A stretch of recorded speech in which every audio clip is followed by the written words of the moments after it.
Hello, everyone. We're here with Katie Hamilton, Algoma Thunderbird women's coach. How are you today, Katie? I'm doing well, Jay. Not loving the snow that I'm seeing outside, but other than that, I'm doing okay. You both out walking the dog. Does the dog like snow? My dog absolutely hates the snow. Yeah, you should not get a Chihuahua in Northern Ontario. I learned that the hard way. So he just barely survives the winter. Understandable, understandable. Well, let's talk a little bit. Like you say, first half of the season, you guys are sitting sixth in the West. You're 1-8. Your win came over Ontario Tech.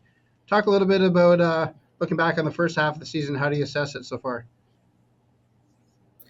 Yeah, I think we're pretty happy with the first half. Ultimately you want to win, so a couple more wins in that column would have been nice. But I think as a coach and as a staff and even our players, I think the most important thing is to see real tangible improvement, and we have definitely seen that. The girls have put in a ton of work to get better. And I thought we've, other than really the Queens game, I thought we've competed with some of the better teams, not only just in the OUA, but in the country. I thought the Ottawa game was a huge standout for us, facing the number one ranked team in the country right now in a single digit game with under 2 minutes left. Same thing with Carleton, who I think, is probably the best team in the country, in my opinion. Played 20 really good minutes with them, struggled in the second half, but, they're ultimately just bigger, stronger, and better than us right now. So I think we've really gone toe to toe with some of the best, really, really in our league in the country, like I said, and have really seen that improvement. Ultimately, I think ending with the York game, where, I wanted to win so bad for the girls because, to be honest, Heartbreaker. yeah, they couldn't have played better. They couldn't have executed things better. York is an extremely physical team, a really, really big team. So I thought that was kind of the moment that showed sort of the improvement and the work that the girls have put in. And so hopefully that rolls into second semester, right? If we can battle with teams like that and we do the right things, then we should be in a lot of games second semester and see where things go. And just again, we're talking about snow. You had the McMaster Marauder, like say, you're supposed to go down just for the one game. Where are they going to fit that in the second half of the season? Yeah, we'll see. We'll see. It's a TBD at this point in time. It's obviously tough to slide a game in once a regular season's already been established. There's not a lot of wiggle room there. So we're just trying to find a day and time that works best for everyone. So TBD on that. And it's not like we're in Southern Ontario where they play Wednesday games every so often, right? It's Yeah, for you guys, it's a lot of travel for one. yeah, it's a lot more planning on our end. That's for sure. But ultimately, I think the school made the right decision. The weather was atrocious. Happy to be representing kind of a school that puts the safety of their athletes first, and thought we made a good call. But now we're going through the struggle of trying to reschedule. And can you talk a little bit about the first half of the season, a little bit about the team strength and weaknesses heading into the second half? Yeah, I think we're scoring the ball at a much better rate than we were at the start of the season. I think our spacing's gotten a lot better. I think we're taking really good shots. I think players are hitting those shots now. That all comes with learning how to play with each other, right? That takes time. And I think it's showing on the offensive end that we're just flowing at a little bit of a better rate. Ultimately, our Achilles heel is rebounding. And from a coaching standpoint, it's a little bit frustrating because there's a lot of things that when you look at a weakness that a coach can kind of address and come up with things to fix. Rebounding is sort of one of those things that it's kind of do or do not. There's not really a gray area there, and it's a difficult thing tactically to improve. So I think the girls have made improvements. I think we kind of slid back into our old ways in that Brock game, but up until that moment, I thought there was a big improvement on the glass, and so hopefully we see that second semester. But if we can rebound the ball better, we can compete with anyone if we control that. Have you seen anybody who you didn't expect to step up as much as they have the first half of the season? I don't know if I didn't expect her to step up, but I will acknowledge the play of Brooke Roon. You're always getting 100% with Brooke. You're always getting physicality. On the defensive end, you're always getting a stopper. But she's really stepped up on the offensive end as well. And anyone I've talked to, that's just simply from hard work. There's no one that works harder than her. There's no one that puts in more time than her. So super proud of her that in her third year, things are kind of clicking on all cylinders now. And, I still think there's a lot of room for improvement in what she has left to do, but sort of in this third year, really hitting her stride and overall play. So, not totally unexpected because I do think highly of her as a player, but someone that I would more say fulfilling expectations to the best of her ability. I'd have to give a shout out to her for sure. And since August, have you seen the team dynamics change at all? Like you say, up until heading into the Christmas break? Yeah, I mean, we interjected 8 new people, 8 or 9. I can't think off the top of my head. If you're in a room of 15, 20-year-old young women and you interject 8 or 9 new personalities in there, it takes a bit, right? It takes a bit to figure things out. Everyone comes from a wide variety of backgrounds, a wide variety of locations. And so I do think, you go through that early stage of where, everyone's excited. It's something new, rah, rah. And then you hit that storming stage and it's, a little bit of grief, a little bit of anguish, a little bit of, I don't know how I feel about that person.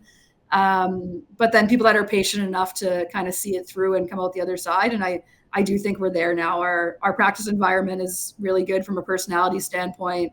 Not dealing with a lot of personality issues and conflicts and crisis. So all that is good. We just need to improve kind of really just rebounding the basketball, but personalities are there.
And that comes with student athletes also, right? We always say you're dealing with young women.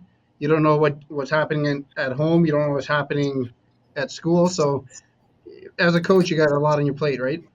Yeah, well, I mean, I always say to people, hire someone that you see on a resume they've played a university sport for 4 or 5 years. Because if you know anyone that's going through university right now that isn't involved in sport, you know how difficult it is, right? Now you couple that with, the practices that we demand of them every day, the strength and conditioning that we demand of them every day, the travel that we demand on them. So, for a young person to see this through for their entire career, honestly, they're superhuman. They're superheroes. And they're the most employable people in the world, in my opinion. They've learned to work with people they might not get along with. They've learned time management. They've learned to work hard to achieve a common goal and put their personal needs aside. And so I do give credit where credit is deserved that, you take sport out of a university life for these girls. It's tough. And what they do on top of it is just, it's exceptional. Exactly. And talk a little bit about your leadership group, like say, particularly your veterans, like say so far this first half of the season. Yeah, I think they've done a really good job. And I think in part it's sort of, myself as a new coach coming in just last year, none of them knew what they were getting. And it takes a while to forge those relationships and those personalities. And, last year when you're walking into a room of no one that can really translate for you what you're saying, what you're thinking, what your expectations are, what your gray area things are, it's tough. It's an interesting situation. And so, now to have 5 or 6 of them that are back and with me and that know me really, really well. You have people like Sadie and Mizuka that are around for the summer. Sage stuck around for the summer. Those are young women that I've developed really, really good relationships with.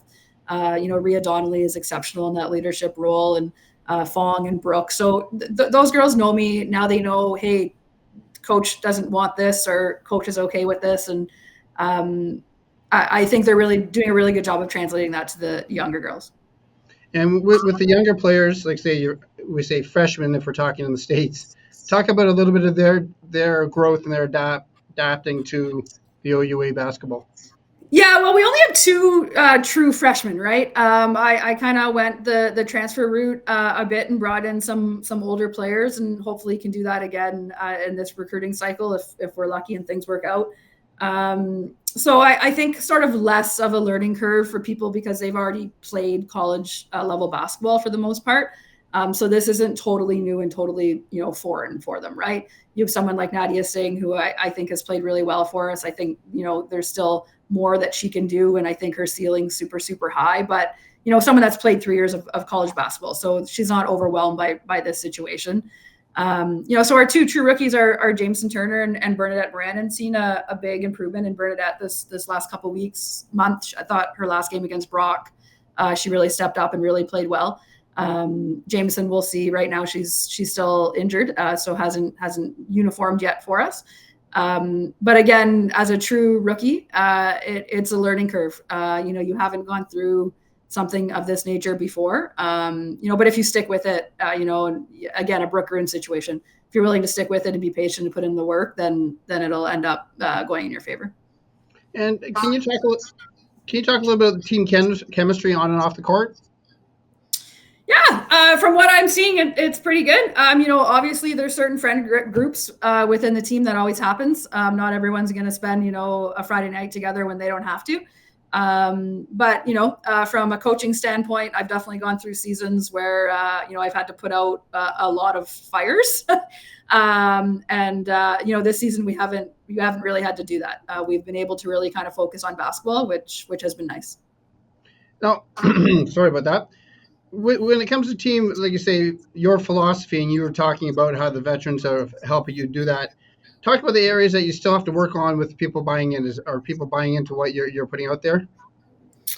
Yeah, I think for the most part they are. I think from my vantage point, I always take the approach that less is more, which I think is a change for some people. I'd like to say that I'd like focus on the, social, emotional, mental aspect of things. And, we do kind of preach an environment where if basketball is your number one priority and there's nothing else that exists, that's probably not the healthiest situation to be in.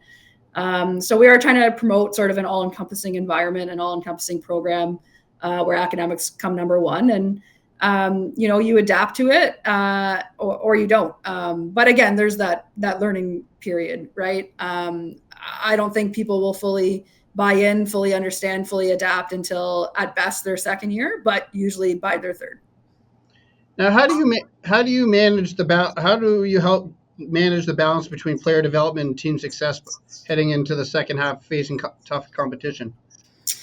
Yeah. So, and again, a bit of a learned skill and a learned trait this Christmas break as a player. I've been doing this for a while, and there's always a couple first years that come back and they need the old garbage can the first practice back. Because the reality is you're in the middle of a season. So, it's important to go home. It's important to see family, important to see friends and have that mental break, but also super important to train like you're playing a really important game next weekend, because you are. And so, the message to our girls, once this exam period is done, we have a great strength and conditioning coach in Tyler Belanger. So he'll lay out a program for them to keep them busy while they're at home. And again, it's either do or do not. And if you do not, you probably won't be ready to play second semester. But those that do will be ready to play heavy minutes. So, I expect people to come in shape, people to come in ready. And I think there's a really clear understanding that we have the potential to do something second semester. So, hopefully that motivates them to stay focused over Christmas. And when it comes, like say, second half of the season, there's you were just saying about challenges for the athletes. But with a 1-8 record, what challenges do you expect heading into the second half of the season? I just overall performance and sustaining performance. That was kind of our talk following the York game after the Brock game. I thought we didn't really show up with the same energy level, same focus, same determination, same execution that we did the night before. And the reality is, for us, we haven't really learned how to compete 2 days in a row, right? That's an oddity for us. So I think for us, the biggest challenge and the biggest learning curve will be being able to go out there and doing it back-to-back games, 2 games in a row. And if we do that, then we have a chance to do something. And is that, again, we're in Northern Ontario, so we know what it's like, but is it harder for you guys because a lot of times you do the Friday, Saturdays or Saturday, Sundays compared to teams down south where they might do a Friday, Sunday or a Wednesday, Saturday or something? Is that harder on you guys? Yeah, people ask me this, and to be honest, I don't really know because my whole life, this is kind of the schedule that's existed for me. Even going back to my playing and coaching days, out east at Prince Edward Island, we always played back-to-back games on the weekend, and then at Nipissing and now here. So I don't really know anything different. Is there an advantage if you have that rest? I'm sure there is, but if you can't put 2 games together at this age with this level of training, then we're not doing things right from a training perspective. That's kind of always my opinion. And heading into the 2025, what specific goals do you have for the team moving forward? We're not really big and fixated, on long-term end goals. I know a lot of people, have that playoff picture, circled, and it becomes kind of a fixation of an end goal. I find that when you do that, it's common to see teams show up in games where, they don't think it's a must win to achieve that goal. And you're like, wow, they played really well against a strong team. But then, in the games against a team where you think you have to steal that one to get that, they don't show up because of the pressure. So, for us, our goal is really just to show up every single game and put our best effort forward and to be able to compete. And then if we take care of each day, then end goals will be inevitable. But our goal ultimately is just to get better every single game, compete every single game, show up every single game, and the rest can take care of itself.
And then you mentioned Tyler, like I say, when it comes to strength and conditioning.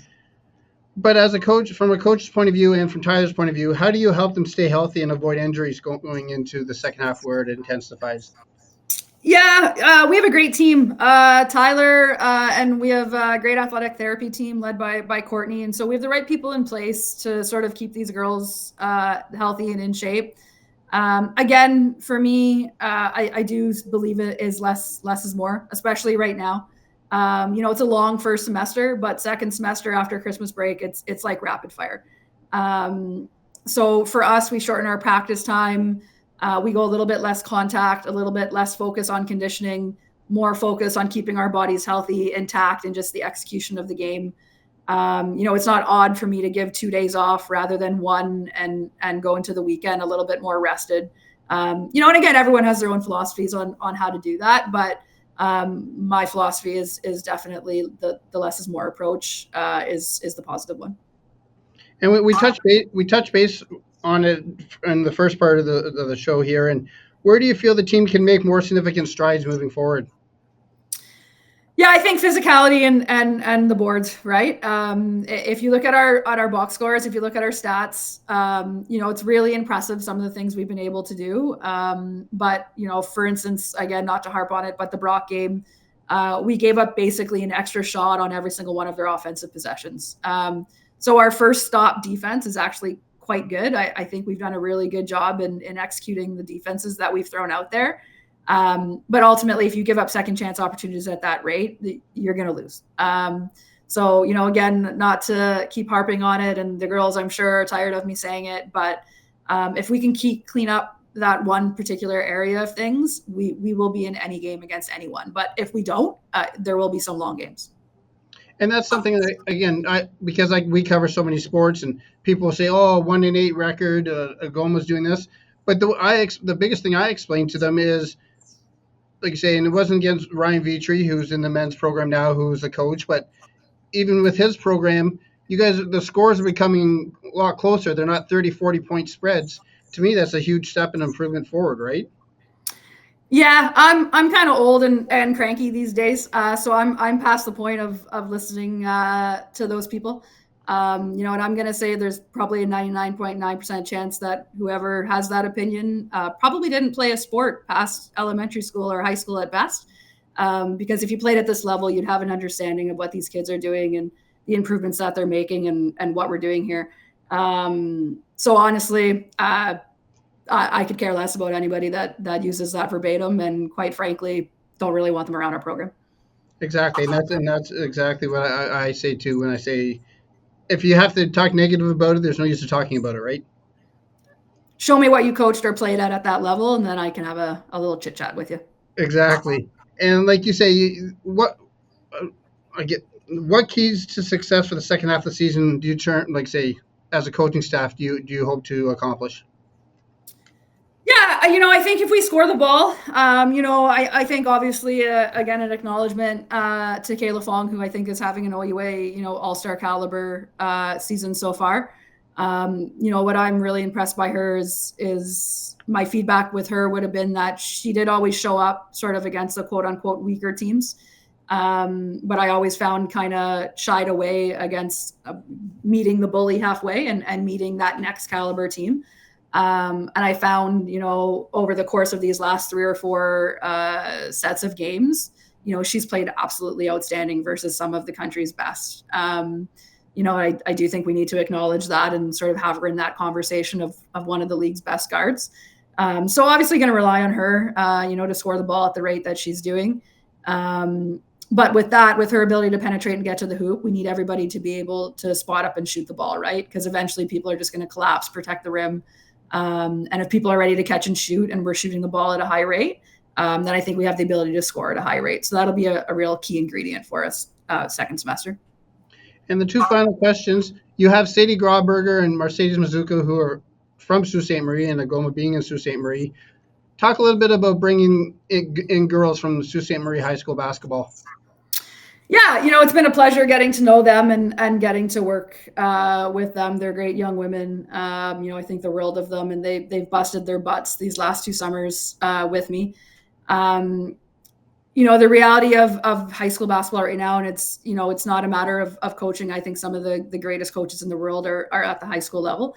But the level of play has sort of dropped overall significantly over the years. And if you notice where people are drawing from at the university level, it's really kind of that Jewel and OSBA demographic of things.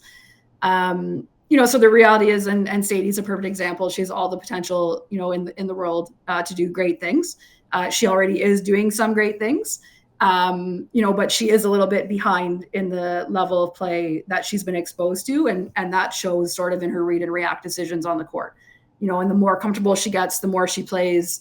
Again, getting into that third year conversation of when things really click. So obviously, if there's a person and player out there locally, that has the ability to play at this level, we want them in our program. We want them to come to us. We want to work with them.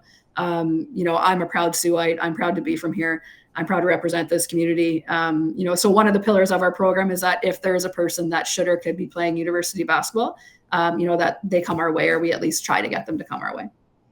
And the final question is, with being only 22 days out of Christmas Day, if you had a present under the Christmas tree that pertained to your basketball program, what would it be? Present under the Christmas tree. Wow, that's a tough one, Jay. You know what? I would like to see a healthy Jamison Turner second semester. I think she's a kid that's quite gifted, quite talented, quite gritty, special personality. And I think she's kind of been through the ringer here the last year. So, unsure if it'll happen. I have confidence and faith that it'll happen sometime down the road. But if Santa could put something under my tree, I'd maybe go with that one just for the kids' sake. Understandable. Well, Katie, thank you for taking the time for doing this, and hopefully we can do it again at the end of the season. All right, man. I appreciate you as always. Yeah, we'll talk soon. Okay. Bye-bye. Bye.